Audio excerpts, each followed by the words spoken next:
कपट, कुहक, छलिया, छलिया जिसको कह छलिया, कपटमय, इसे बड़े उच्च कोटि के भक्तों के शब्द प्रयोग हैं। सर्वसाधारण ऐसे शब्दों का प्रयोग नहीं कर सकते। जो उस उच्च कोटि के अधिकारी हैं, जो भगवान श्याम सुंदर ब्रजेंद्र नंदन कृष्णचंद्र को अपना सखा बना चुके हैं, प्रभु ने भी जिनको अपना सखा, अपनी सखी अंगीकार कर लिया है, वही भगवान को ऐसे शब्द कितव, कपट, कुहक, ऐसे ऐसे शब्द जो है तो भगवान के लिए बोले। तो ठीक है, कुहक, कुहक कहते भी हैं माया को, कुहक माया को कहते हैं। मायापति कुहक न होगा तो और कौन कुहक होगा। कहते हैं माया तत्र न कर्तव्या माया जैनैव निर्मिता। जिसने माया बनाई है वहां माया न करो भाई।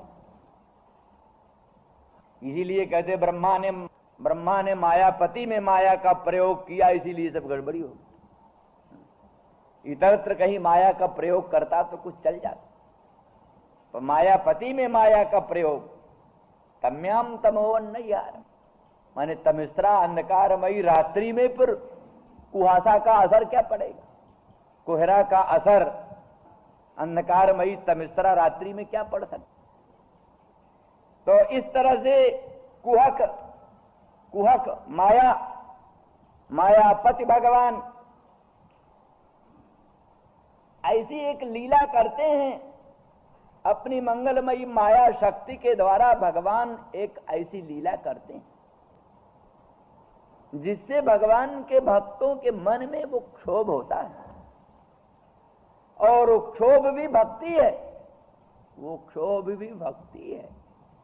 भगवान की जो कुछ भी चेष्टा होती है वो तो जीव के हित ही के लिए होती है, जीव के हित ही के लिए होती है। फिर ये बात बताई चुके हैं कि भगवान के जो अंतरंग पार्षद हैं, भगवान के लीला परिकर हैं, भगवान के लीला के जो उपकरण हैं, उनमें सब में तो प्राकृत वस्तुओं का सन्निवेश भी नहीं होता। जब प्राकृत कंदर्प आदिकों का भी वहां सन्निवेश नहीं, प्राकृत कंदर्प के प्राकृत शर आदिकों का भी वहां संप्रयोग नहीं होता, तो फिर ऐसी स्थिति में प्राकृत किसी क्षोभ और ईर्ष्या और क्रोध और प्राकृत दंभ और प्राकृत मान आदिकों का ही वहां संप्रवेश कैसे होगा।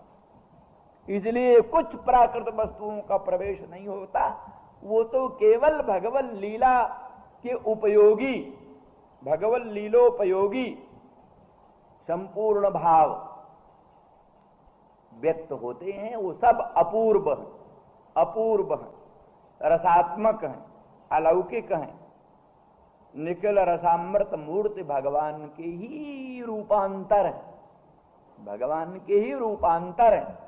इसलिए वो क्षोभ, वो ईर्ष्या, वो एक बेचैनी, वो बेचैनी तो बड़ी कीमती है ना। भगवान के लिए बेचैनी हो तो एक बड़ी कीमती चीज है ना। कहा था ना एक बार एक श्लोक, क्या है, कृष्ण भाव रस भावितामति क्रियताम यदि कुतोपि लभ्यते। कृष्ण भाव रस भावितामति क्रियताम, श्री कृष्ण भाव रस भावितामति, खरीदो अगर कहीं से मिलती हो, क्रियताम, खरीदो अगर कहीं से मिलती हो। बोले मूल्य तो बतलाओ, दाम तो बतलाओ, क्या दाम लगेगा।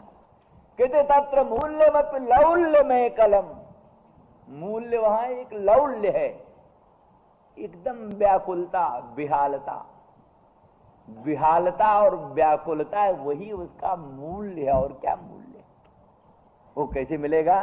बोले जन्म कोट सुकृतैर्नुलभ्यते, कोट कोट जन्म जन्मांतरों के सुकृत से वो लौल्य, वो व्याकुलता मिलती, वो व्याकुलता मिल जाए तो उस दाम से कृष्ण भाव रस भाविता मति क्रियताम, क्रियताम। तो ऐसा क्षोभ उत्पन्न हो, बड़े भाग्य की बात है।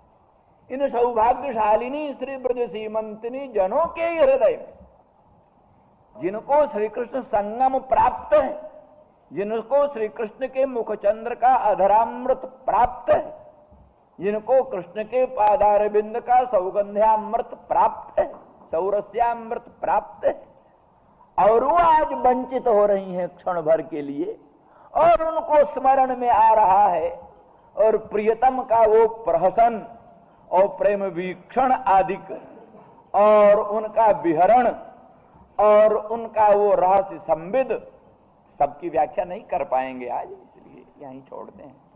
श्री राम जय राम जय जय राम, श्री राम जय राम जय जय राम, श्री राम जय राम जय जय राम, श्री राम जय राम जय जय राम, श्री राम जय राम जय जय राम, श्री राम जय राम जय जय राम, श्री राम जय राम जय जय राम, श्री राम जय राम जय जय राम, श्री राम जय राम जय जय राम। कल तो रामायण आदिकों पर होगा, कल क्या नाम द्वादशी है। श्री राम जय जय राम, धर्म की अधर्म का प्राणियों में विश्व का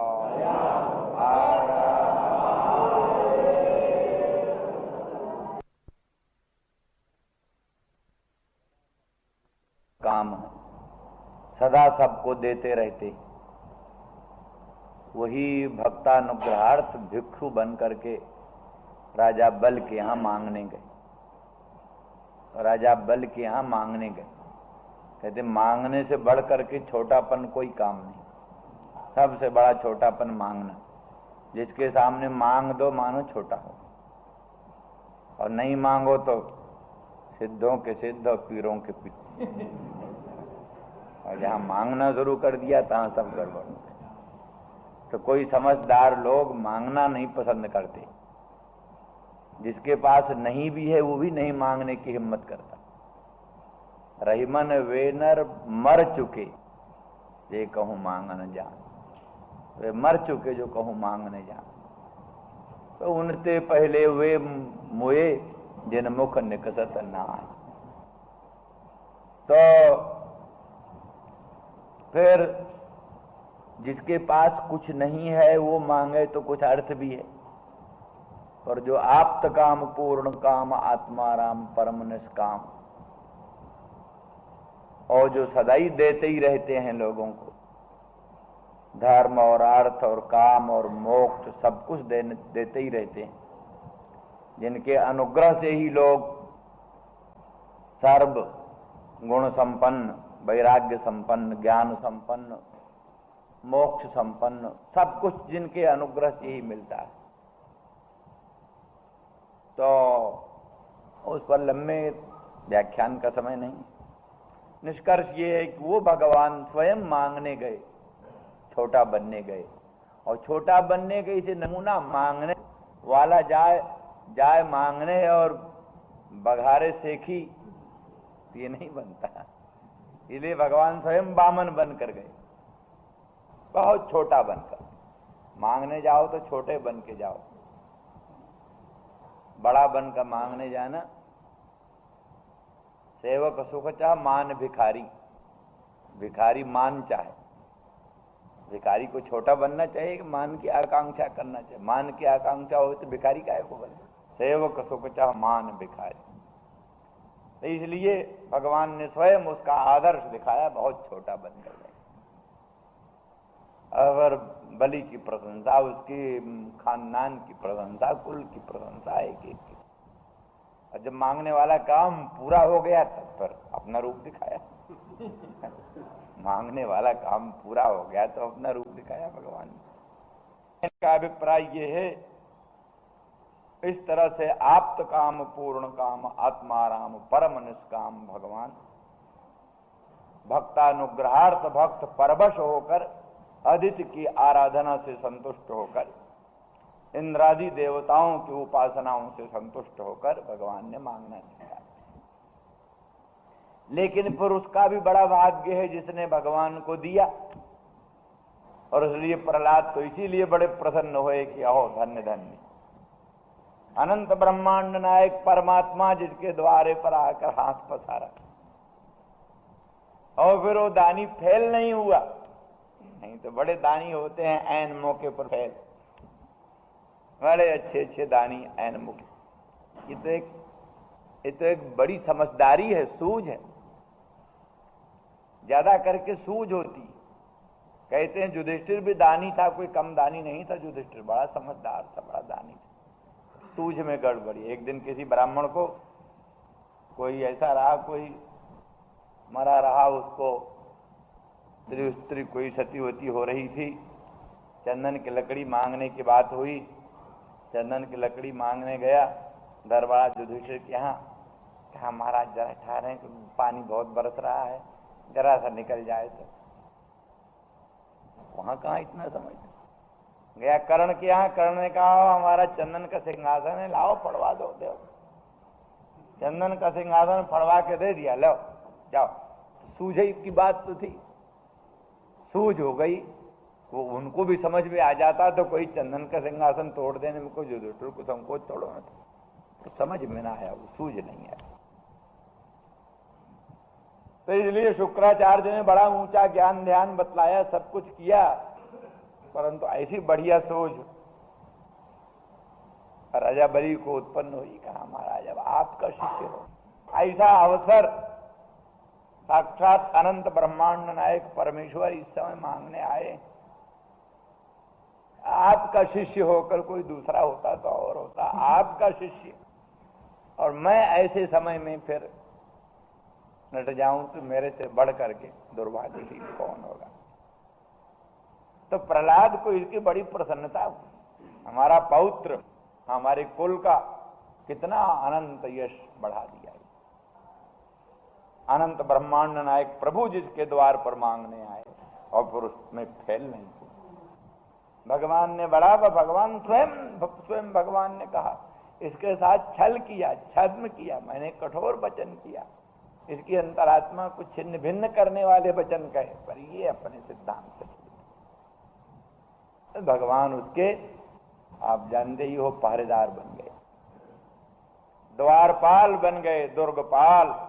भगवान भक्तों के दुर्गपाल बन जाते। इसलिए ठीक ही है मोरे मन प्रभु अस विश्वासा, राम ते अधिक राम कर दासा। राम से अधिक राम के भक्त होते हैं। यही भरत की महिमा का भी रहस्य है और दूसरा कुछ नहीं। इसलिए भरत सरिस को राम स्नेही और जग जप राम राम जप जेही। भरत के सरिस राम का स्नेही कौन हो? सारा संसार राम को जपता है, राम भरत को जपते। सारा संसार राम को जपता है और राम भरत को जपते। तो इस दृष्टि से भरत की महिमा का भी यही मूल मंत्र है कि जब भगवान अनंत ब्रह्मांड नायक परमात्मा अपने भक्त का द्वारपाल बन जाते हैं, पहरेदार बन जाते हैं। अब इस संबंध में तो ये बात है कि शंका क्या है? हाँ जरा बात जालो।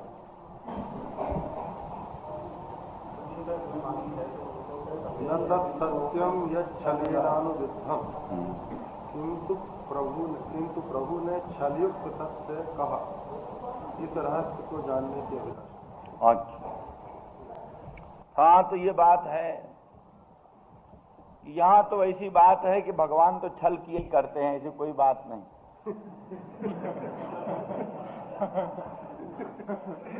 गोपांगना तो भगवान को कहती है कुहक, कुहक नो मन शोभयंती ही। और किसी सत्यवादी के संबंध में ऐसा प्रश्न करते तो उत्तर देने का हम प्रयास करते।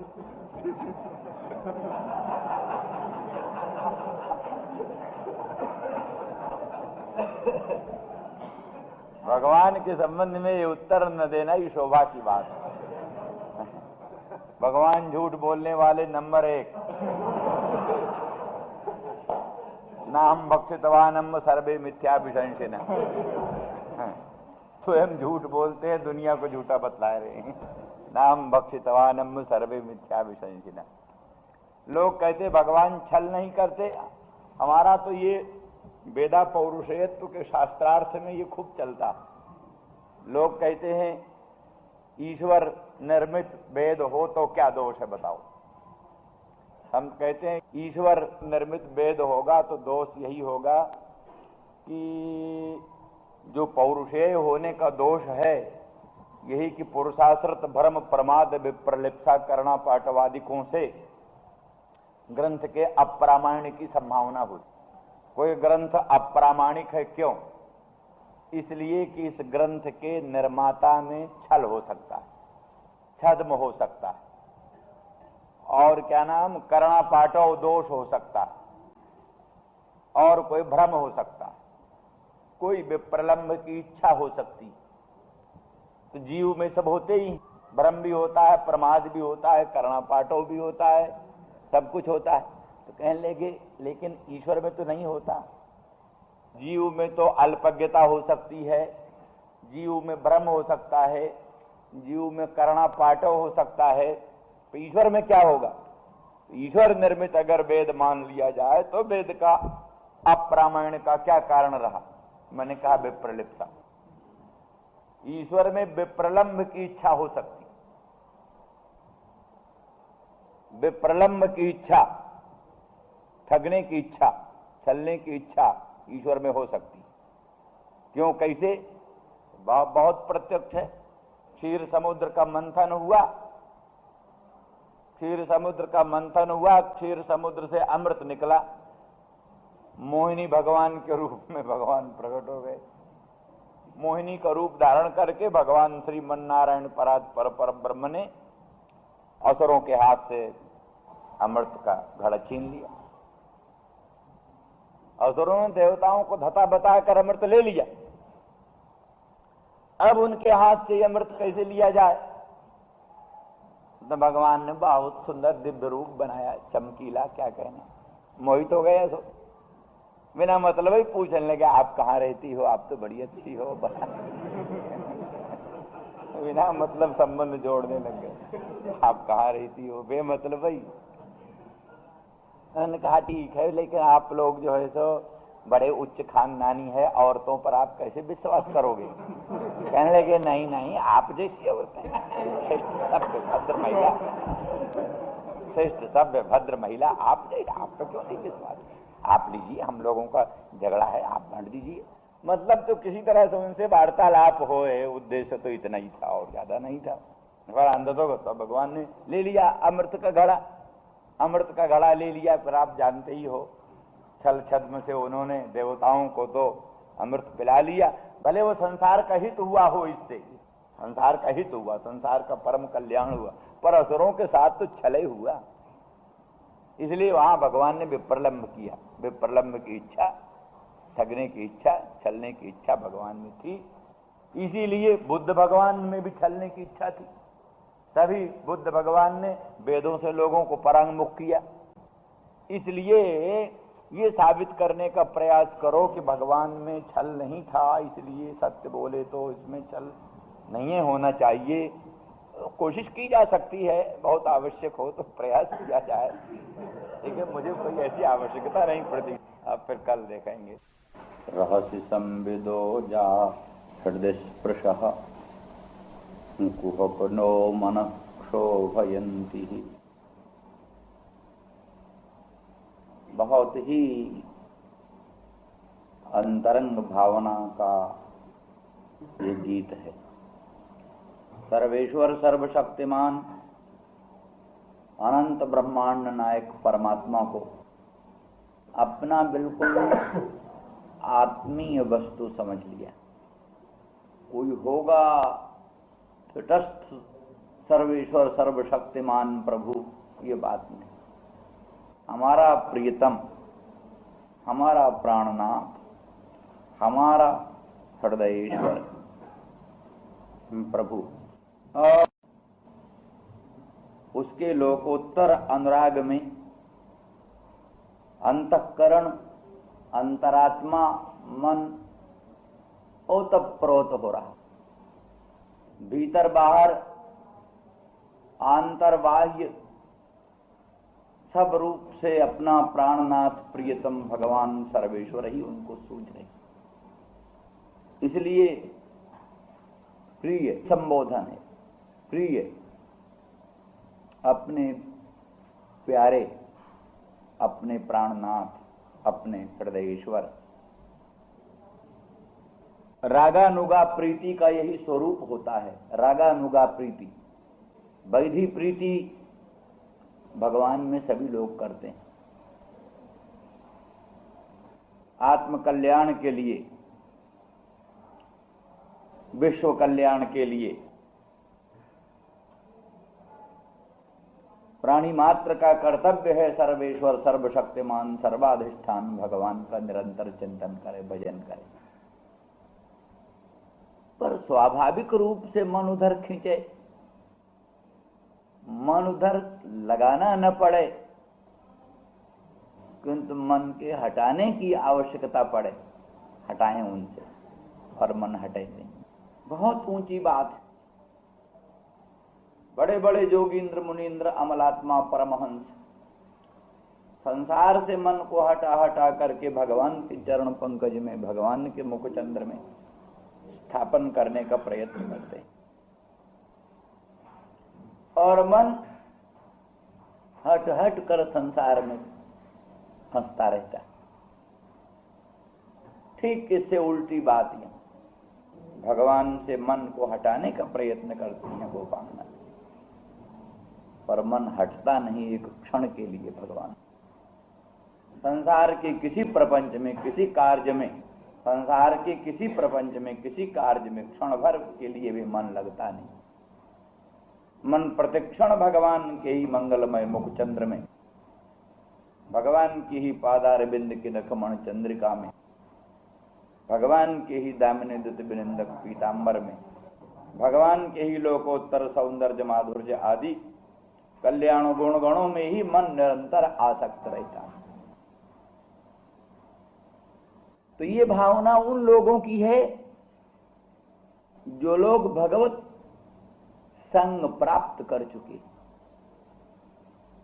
भगवान के स्वरूप का अनुभव संपूर्ण रूप से जिन्होंने कर लिया, अपने अंतरात्मा में, अंतःकरण में, प्राणों में, रोम रोम में जिन्होंने प्रभु को धारण कर लिया, और प्रभु से भिन्न कोई वस्तु उनको प्रिय प्रतीत नहीं होती विश्व में। तो फिर संसार के प्रेम का बताया, लौकिक प्रेम वही रागानुगा प्रीति कहलाती है। रागानुगा प्रीति संसार से मन हटा हटा कर हम भगवान में लगाएं, और भगवान से हट हट कर मन फिर संसार में चला आए। यही तो रागानुगा प्रीति, वैषयिकी प्रीति है। लेकिन यहां वैसी प्रीति भगवान में हो, वैसी प्रीति भगवान में हो। भगवान में मन, भगवान से मन को बार बार हटाएं, किंतु मन बार बार भगवान में ही जाकर लगे। तो ये सब बात जैसे आपको विषय प्रीति स्वाभाविक है, किसी कामी को कामिनी में प्रीति स्वाभाविक है, किसी कामिनी को अपने कामी में, प्रियतम में प्रीति स्वाभाविक है, वैध नहीं, स्वाभाविक प्रीति है। उस प्रकार से इनको कृष्णचंद्र परमानंद कंद में, श्याम सुंदर में, मदन मोहन में स्वाभाविक प्रीति, किसी फायदे और नुकसान को सोच समझ कर नहीं, कुछ नहीं, स्वाभाविक, स्वारसिक, स्वारसिक प्रेम। तो आचार्य बोलते हैं कि संक्षिप्त में कहा भी था उस दिन कि भगवान माया भी तो है ही, माया तो भगवान में है ही, माया और रहेगी कहां, भगवान में तो रहती है। जैसे अनंत आकाश के एक अंश में बादल का टुकड़ा होता है, जैसे अचिंत्य अनंत परमानंद घन अनंत भगवान में माया भी एक कोने में पड़ी रही।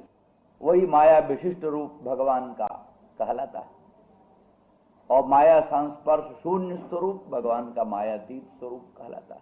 मायातीत भी भगवान है और माया विशिष्ट भी भगवान है, दोनों ही बात है। ऐसे आकाश का अनंत रूप बादल शून्य भी है, मेघ शून्य भी अनंत आकाश का रूप है, और कुछ अंश मेघमंडल समावृत भी है। आकाश में दोनों रूप बनते हैं, मेघातीत रूप और मेघमंडल समावृत रूप भी, दोनों रूप आकाश के हैं। तैसे भगवान का माया समावृत रूप भी है और मायातीत रूप भी है। तो वो माया भगवान की नियम्या, भगवान की आज्ञाकारिणी, भगवान की आज्ञा अनुसार सब काम करती। तो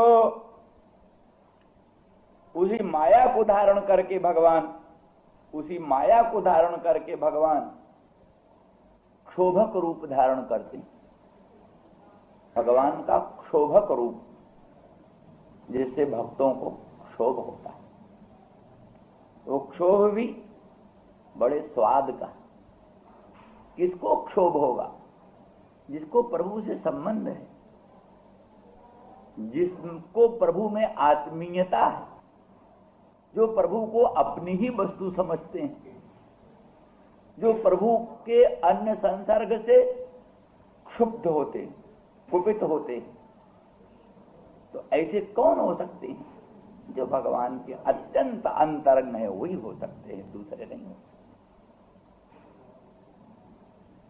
तो आचार्य वल्लभ बोलते हैं, जैसे जो है ज्वरित प्राणी को, ज्वर वाले प्राणी को अन्न में विरसता की प्रतीति होती, विरसता की प्रतीति। ज्वरित प्राणी को अन्न में विरसता की प्रतीति, विरसता। अन्न नहीं विरस है, अन्न तो परम सरस है, किंतु अन्न में जो विरसता प्रतीत होती है वो जो ज्वरित प्राणी के अपने ज्वर रूप दोष से, ज्वरित प्राणी के अपने ज्वर रूप दोष से मधुर अन्न में भी वैरस्य की प्रतीति होती, विरसता की प्रतीति होती। ऐसे भगवान तो परमानंद घन ही, परमानंद रूप ही, किंतु इन भक्तों को अपने स्वभाव दोष से, अपने स्वभाव दोष से उन भक्तों को भगवान में क्षोभकत्व की प्रतीति होती। भगवान के में ये क्षोभक गुण है, क्षोभक गुण। जैसे पीछे कहा कि भगवत चरित्रामृत, भगवत कथामृत षट ऐश्वर्य पूर्ण, समग्र ऐश्वर्य, समग्र यश, समग्र धर्म, समग्र वैराग्य, समग्र ज्ञान, समग्र श्री, जो भगवान में षट भग हैं, षट ऐश्वर्य हैं, वही षट ऐश्वर्य भगवत कथामृत में। तो कहा फिर इस तरह से तो भगवत कथामृत से ही काम चल जाता, भगवत कथामृत से ही काम चल जाता, फिर भगवत प्राप्ति के लिए प्रयत्न क्यों होता? भगवत कथामृत से पृथक भगवान भी मिले, उनके मधुर मनोहर मंगलमय श्री अंग का दर्शन हो, उनके दिव्य दामिनी द्युत विनिंदक पीतांबर का दर्शन हो, उनके श्री अंग का मनोरम संस्पर्श प्राप्त हो। ये सब जो बातें हैं वो क्यों? तो इसीलिए कि चरित्रामृत पान करते हुए भी वो भगवान के क्षोभक गुण जो हैं, क्षोभ करने वाले जो भगवान में गुण हैं, वो गुण चरित्रामृत में विश्रांत नहीं होने देते।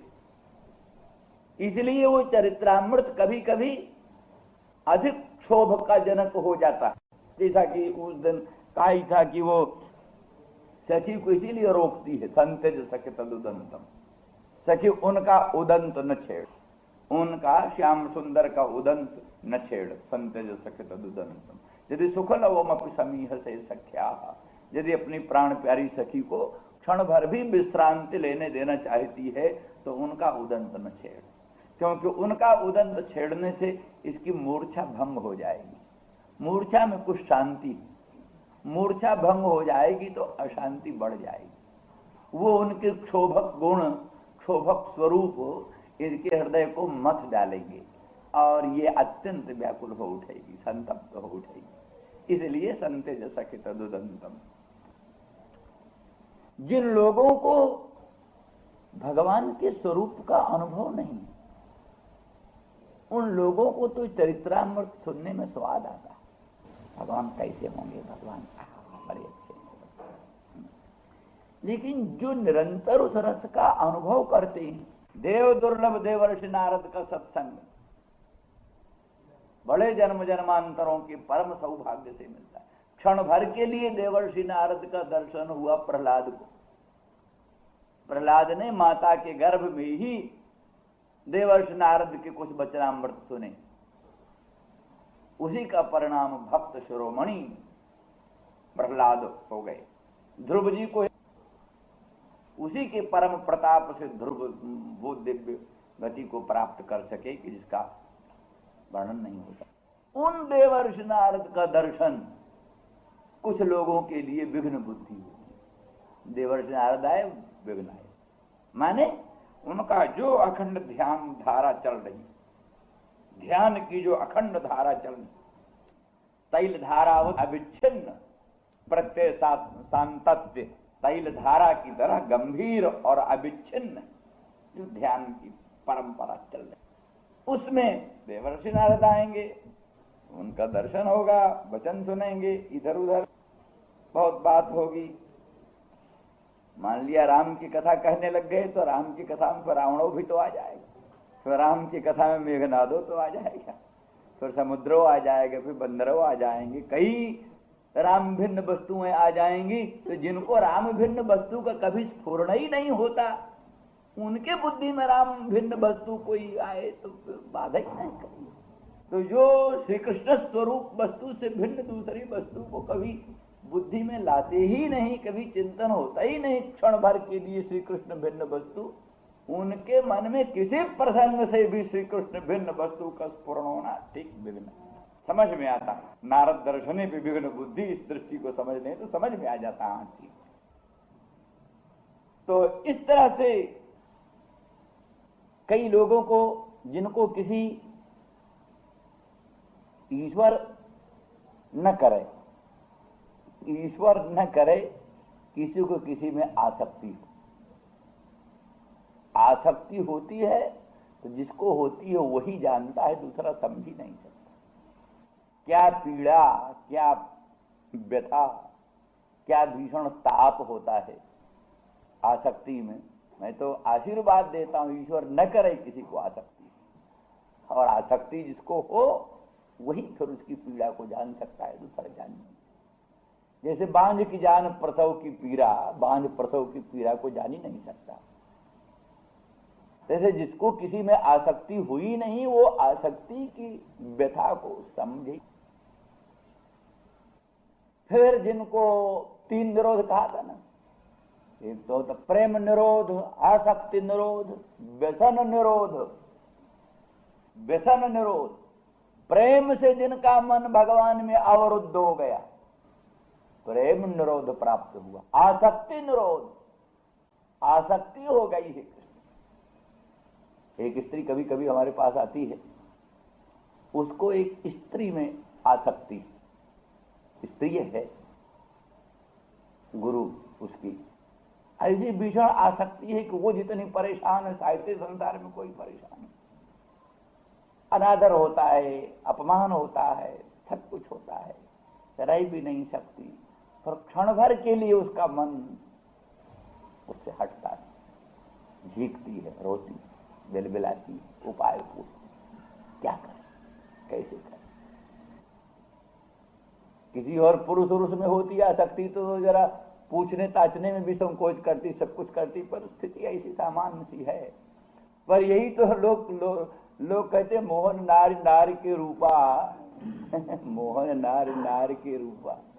पर एक नारी को नारी में ही ऐसी आसक्ति है कि जिसका उसके पास इलाज नहीं, जिसका उसके पास इलाज ही नहीं। कितना संतों महात्माओं से इलाज पूछते पूछते परेशान हो गए, कोई बता नहीं पाता। तो ये तो एक लौकिक चीज है, छोटी चीज है।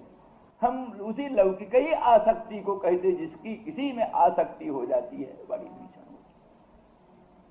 तो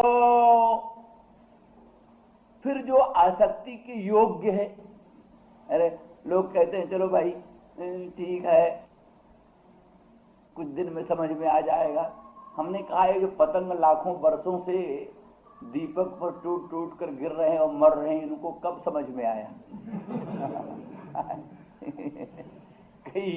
कई लोग कहते हैं भाई सबक सीखने से अपने आप समझ में आ जाता है।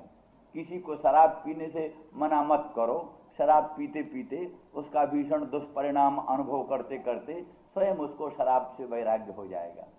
पर मैंने कहा बोलो, इन जो है तो कीड़ों को पतंगों को अरबों बरस से इनकी पीढ़ी दर पीढ़ी, दादा पर बाबा, 1000 पीढ़ी के लोग दीपक पर टूट टूट कर गिर रहे हो, मर रहे हैं, गिर रहे हो, मर रहे हैं, गिर रहे हो।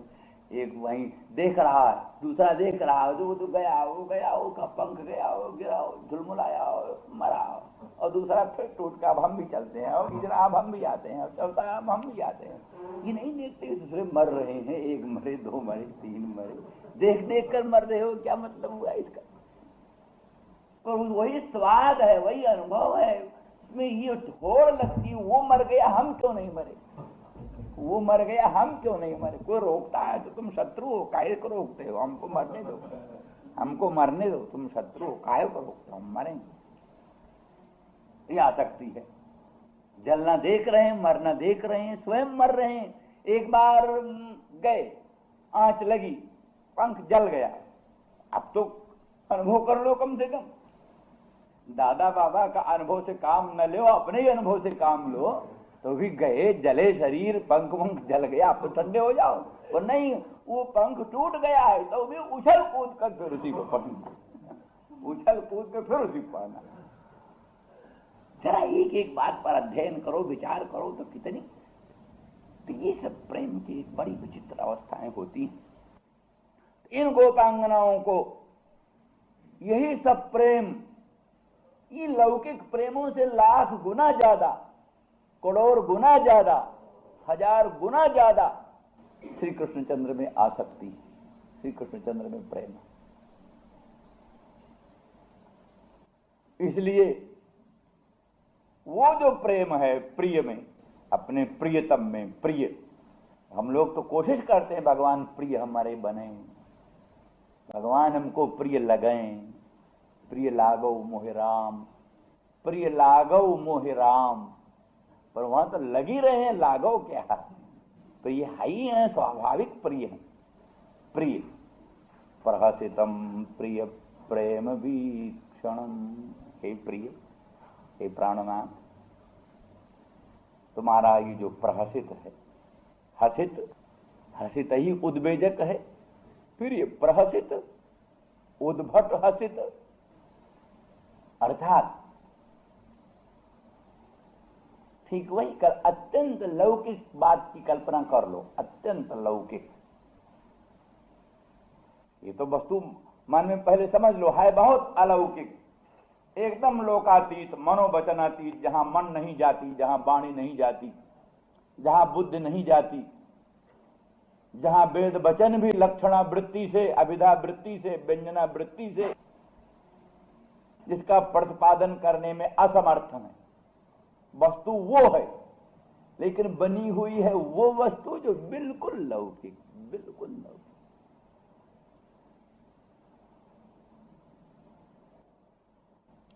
तो ओ गोपांगना श्याम सुंदर मदन मोहन ब्रजेंद्र नंदन को अपना प्राणनाथ प्रियतम मदन मोहन श्री कृष्णचंद्र समझती हुई, हे प्रिय, हम आपके विप्रयोग जन तीव्र ताप में तो संतप्त होती हैं। यदि आमतौर पर होता है हमारा प्रिय कोई है, हम भी उसके विरह में संतप्त हैं और उसको भी कुछ अनुकंपा है, कुछ ताप है, हाँ नहीं मिल सके हमको भी ताप है, तो एक सहानुभूति की बात होती है, सहानुभूति की बात होती है। हम अपने प्रियतम के विश्लेष, हम अपने प्रियतम के विप्रयोग जन तीव्र ताप से संतप्त हैं, पर इसका संताप हमारे प्रियतम को, उनको भी खेद है। हम नहीं मिल सके, उनके विप्रयोग जन तीव्र ताप से हमें संताप है, तो इसका संताप, इसका खेद हमारे प्रियतम को भी कुछ आश्वासन है। लेकिन जहां यह है हम प्रियतम के विप्रयोग जन तीव्र ताप से संतप्त हैं, वो प्रियतम किसी हमारी सपत्नी से बैठकर विनोद कर रहे, किसी हमारी सपत्नी से बैठकर प्रसन्नता से आलाप कर रहे, हसित, उनका हसित, उनका खिन्न न होना, उनका संतप्त न होना, प्रत्युत उनका प्रसन्न होना, यही खलता, यही जरा उसी दृष्टि से देखो, वही बन जाओ तब देखो, दूर खड़े होकर देखने से काम नहीं चलेगा, वही बन कर देखो। इस दृष्टि से ये क्षोभ का कारण है। फिर हसितम प्रहसितम, माने हम उनके विप्रयोग जन तीव्र ताप से संतप्त हैं और प्रभु संतप्त नहीं है, किंतु अन्य किसी हमारी सपत्नी के संग बैठकर विलास कर रहे, और पश्चात आकर हमारे सामने बहुत प्रसन्न कर खिलखिलाकर हंसते, खिलखिलाकर हंस पड़ते हैं, तो कितना संताप होगा। हसितम प्रिय,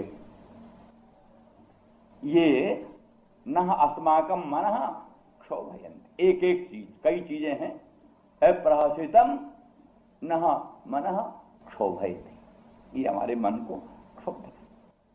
प्रहसितम और स्मृतन सत, दृष्टन सत्य प्रहसितम, स्मृतन सत्य, उस प्रहसित को हम प्रत्यक्ष देख लें, हसित को देखें, उस प्रहसित को देखें, हसित प्रहसित के दर्शन से भी हृदय में क्षोभ, और दर्शन नहीं हुआ स्मरण आ गया। देखो उस समय की बात है, उस समय की बात है, हम तो प्रियतम के विप्रयोग जन तीव्र ताप से संतप्त हो रहे थे, और प्रियतम को खेद कुछ नहीं था, प्रियतम तो प्रसन्नता कर रहे हैं, दर्शनार्थ तो प्रार्थना करते हैं, तो इसलिए तो कहते प्रहसितम दृष्टन सत, कालांतर में प्रहसित का दर्शन हुआ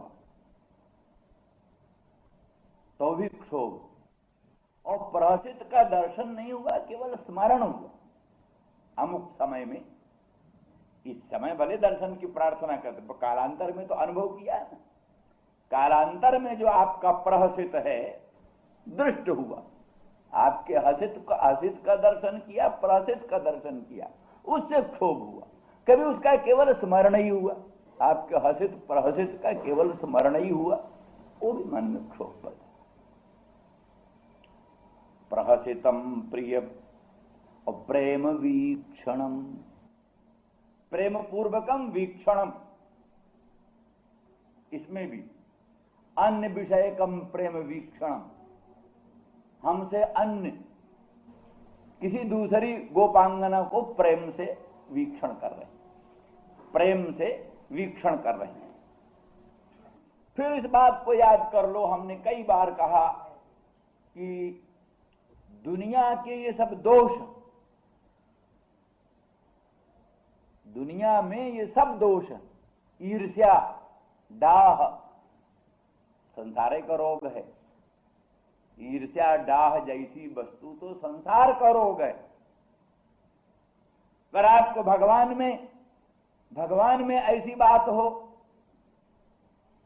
भगवान के संबंध में ऐसी बात हो, भगवान में वैसी ममता हो, फलाने भगवान में ऐसा प्रेम क्यों करें, हम भगवान में प्रेम करें, दूसरे को ऐसा भगवान में प्रेम क्यों हुआ, हमको क्यों नहीं हुआ।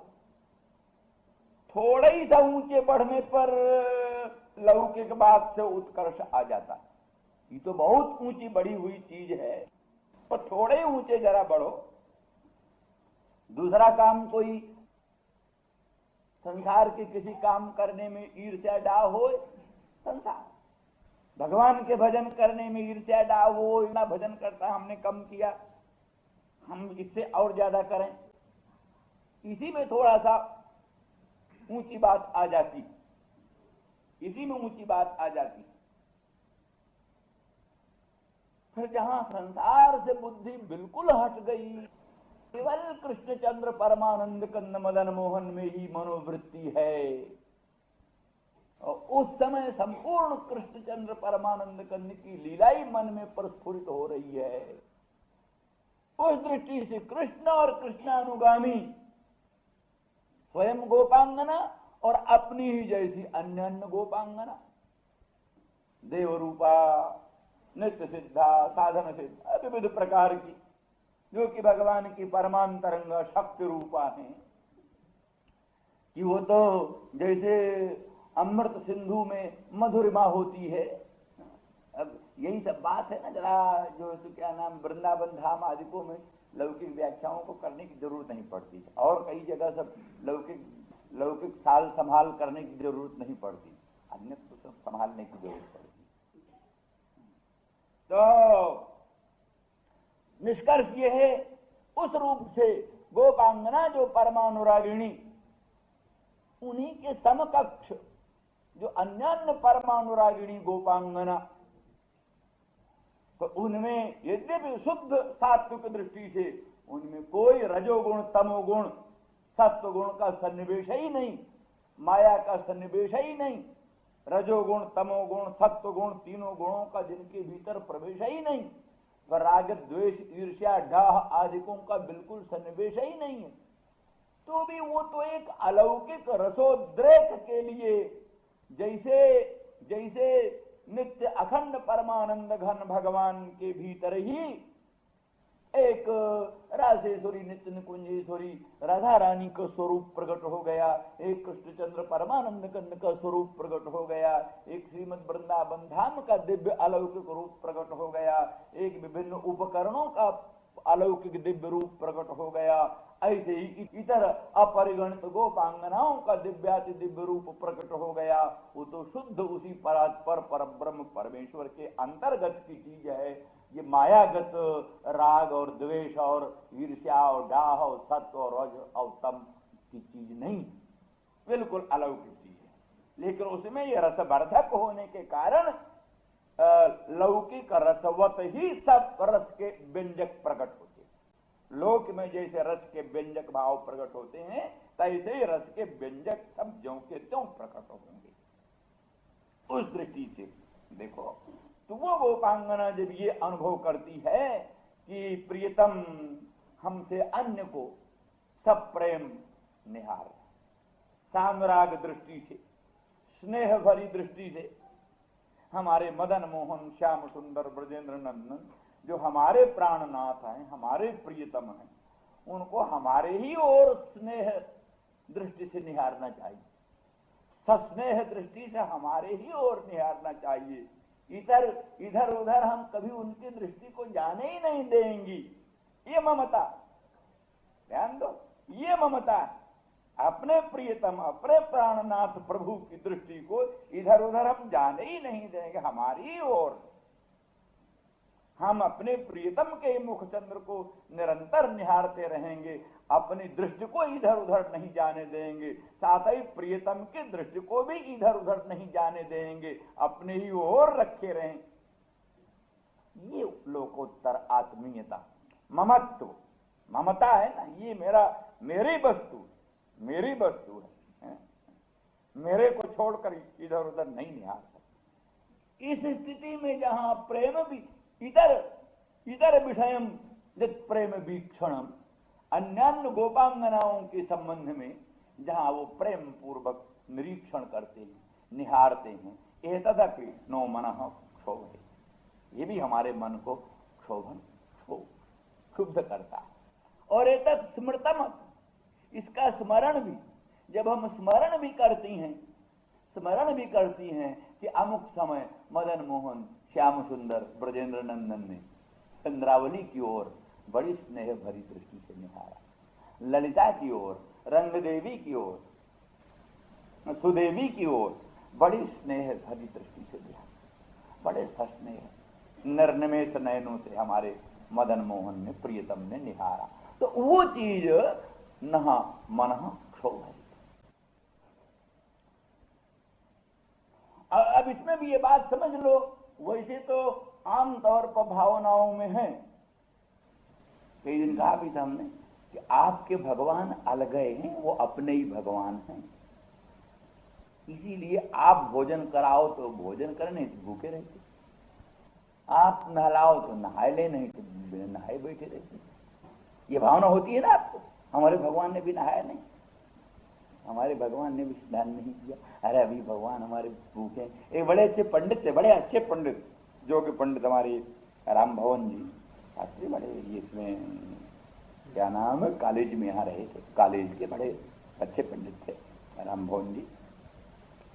तो एक बार घूमते घूमते उनके यहाँ हम चले गए, बलिया में थे, बलिया के ही गांव में किसी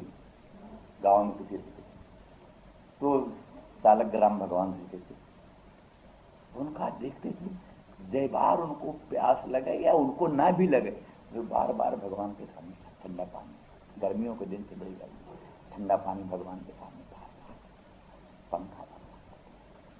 पंखा भगवान को पिलाते, सोए नहीं, अपने आप सोए नहीं, दोपहरिया का दिन गर्मियों का बीत जाए, सोए नहीं, भगवान को पंखा चलते रहे, ठंडा ठंडा पानी बार बार भगवान के सामने दे जाए। क्या मतलब, ये सोच लेते बहुत लोग पंखा करते होंगे, हम जरा सोए नहीं, क्या बात है? नहीं, हमारे भगवान को हम ही पंखा करेंगे, हम पंखा न करेंगे तो भगवान भूखे, भगवान को गर्मी लगेगी, हम ठंडा जल न पिलाएंगे, भगवान क्या दे रहेंगे। मैंने बताया तुमने क्या नाम, कर्माबाई खिचड़ी नहाए धोए, पहले बिना नहाए धोए खिचड़ी उचड़ी बना के भगवान को, छोटा बालक है, भूख लगेगी, जब तो नहाने धोने में देर हो जाएगी, सूरज निकल आएगा तो उसको भूख लगेगी, ये भावना। तो इस तरह से भगवान भावनामय, स्वेच्छामय, स्वीयानाम इच्छा यथा भवति तथैव भगवान भवति, स्वेच्छामय, भगवान भक्त की इच्छामय नरवेश समारे। तो इच्छामय भगवान का रूप, भगवान का स्वरूप ही इच्छामय। किसकी इच्छामय? भक्त की इच्छामय। इसलिए जज्जत दिया तो उरुगाए विभावयंती तत्तद बपु प्रणय से जो सदनुग्रहाय, भक्त रस परिप्लुत मन से भक्त जैसी भावना करता है वैसा ही भगवान प्रकट होते हैं। भक्त की भावना ही भगवान है, जैसी भक्त की भावना वही भगवान है। तो इसलिए भावनाएं भिन्न भिन्न है, इसलिए भगवान भिन्न भिन्न है। भावनाएं भिन्न भिन्न है, इसलिए भावना में भगवान भी भिन्न भिन्न है। इसलिए हमारे भगवान हमारे ही हैं। सचमुच वो किसी को नहीं देखते, हम किसी को नहीं देखते। हम भी निरंतर अपने प्रियतम प्राणनाथ ही देखते हैं, और हमारे प्रियतम प्राणनाथ प्रभु भी दूसरे को कभी नहीं देखते, केवल हमें ही निहारते रहते। ये सत्य वचन है, तभी तो कितना अच्छा वचन। मदन्यत ते न जानन्ति नाहं तेभ्यो मनागपि, कितनी प्रामाणिक वचन।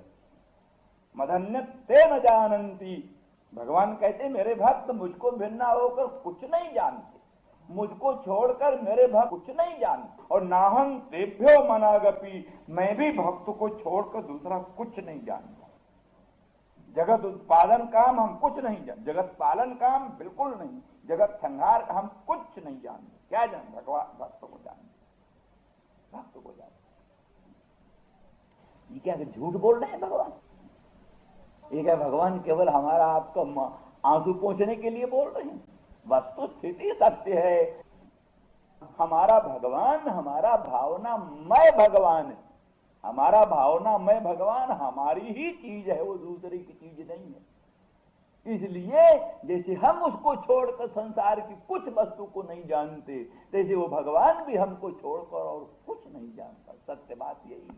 इसीलिए वल्लभाचार्य ने बड़े ढंग से, बड़े भावुक शिरोमणि हैं, और ढंग से कहते जैसे जो ज्वरित प्राणी को, ज्वर वाले प्राणी को मधुर अन्न में विरसता की प्रतीति होती है, जैसे अपने स्वभाव दोष के कारण परमानंद घन पूर्णतम पुरुषोत्तम प्रभु में ये क्षोभकता की प्रतीति भक्त को हो रही। ये क्षोभकता की प्रतीति जो भक्त को हो रही है वो स्वभाव दोष से, वो अपने स्वभाव दोष से। और ये स्वभाव दोष अच्छा है, रसवर्धक है।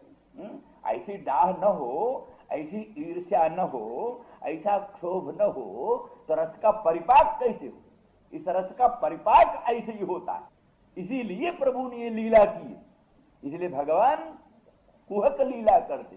यही कुहक नो मन शोभयंती। कुहक कहती है ना, आप कपटमय। हे श्याम सुंदर, आप परम कपटमय, कपट छलिया, छलिया श्याम सुंदर, कपटमय, छद्ममय। इसलिए कपट रुचि रहा सब भ्रू विजृंभ से जाशु। अनेक स्थानों में भगवान को कपट, कितव, कपट, कितव बंधो इत्यादि इत्यादि शब्दों से प्रयोग करते। मधुसूदन जी कहते सठेन के नाप वयम हठेन, सठ कह देते हैं। तो इस तरह से ये सब स्वभाव दोष से भगवान में ये सब वस्तुएं वैसे ही भाषित होती हैं जैसे ज्वरित को मधुर अन्न में विरसता की प्रतीति होती है। तो इस दृष्टि से जो बात हमने कही ठीक श्रेष्ठ जस्ती है। असल में हम निरंतर अपने प्रियतम प्राणनाथ के मुखचंद्र को देखते हैं और प्रियतम निर्निमेष नयनों से हमें ही देखते हैं, इधर उधर उनकी दृष्टि जाती नहीं। हमें ही भ्रांति होती है प्रियतम इधर उधर निहार, कि हमें ही भ्रांति होती है अपने स्वभाव दोष से। प्रहसितम प्रिय प्रेम वीक्षणम, अथवा प्रेम वीक्षण का ये भी मतलब स्वविषयम प्रेम वीक्षणम। हे मदन मोहन, हे श्याम सुंदर, हे प्रिय, हे प्राणनाथ, जो आप अनुराग भरी दृष्टि से हमारी ओर निहारते हो, अनुराग भरी दृष्टि से, सानुराग निर्निमेष नयनों से जो आप हमारी ओर निहारते हो, इससे भी हमको क्षोभ ही होता है, इससे भी हमको क्षोभ ही होता है। क्यों? हमको लगता है ये कपट, ये प्रेम भरे नयनों से निहार रहे हैं, फिर भीतर कुछ और। क्यों? कहते विसंवाद होता, आप मिलते तो नहीं, प्रेम पूर्वक निहारते तो हो पर मिलते तो नहीं। हम वंचित तो रहती हैं आपके संस्पर्श से, आपके मुखचंद्र के अधरामृत पान से हम वंचित रहती हैं, आपके श्रीअंग के सौंदर्यामृत माधुर्यामृत अवगाहन से हम वंचित तो रहती हैं। इसलिए ये प्रेम वीक्षण मालूम होता है कपटपूर्ण। इसलिए स्वविषयम अपि प्रेम वीक्षणम, स्वविषयक जो प्रेम वीक्षण है, सानुराग अवलोकन है, ये भी अनुभूतन सतक्षोभयति और स्मृतन सतक्षोभयति। अनुभूत होकर के भी जहां स्वविषयक प्रेम वीक्षण अनुभव कर रही है, श्याम सुंदर बड़ी अनुराग दृष्टि से निर्निमेष नेत्रों से हमारी ओर निहार है। या इसका स्मरण हुआ अमुक समय में श्याम सुंदर ने बड़ी अनुराग भरी दृष्टि से, बड़ी स्नेह भरी दृष्टि से निहारा था, लेकिन वो सत्य नहीं था। अगर सत्य होता तो प्रियतम मिलते, प्रियतम मिले नहीं। हम प्रियतम के अंग संग से वंचित रह गई, प्रियतम के अधरामृत पान से वंचित रह गई, प्रियतम के पादार बिंद सौगंध्यामृत रसास्वादन से वंचित रह गई, इसलिए उसमें छद्म था। इस कल्पना से नह मन एतदपि क्षोभयति, ये भी हमारे मन को क्षोभ करता है। और विहरणंच ते ध्यान मंगलम, और आपका जो विहरण, तो इस संबंध में स्व संबंधी विहार, स्व संबंधी विहार या अन्य संबंधी विहार। प्रियतम ने अन्य गोपांगनाओं के संग रास विलास विहार क्रीड़ा आदि किया, या हमारे साथ रास विलास विहार क्रीड़ा आदि किया, और लोकोत्तर अंगराग व्यंजक चेष्टाएं, स्नेह व्यंजक चेष्टाएं, अन्य के संबंध में जो अनुराग व्यंजक चेष्टाएं, वो भी ईर्ष्या उत्पन्न करती हुई हृदय को क्षुब्ध करती हैं।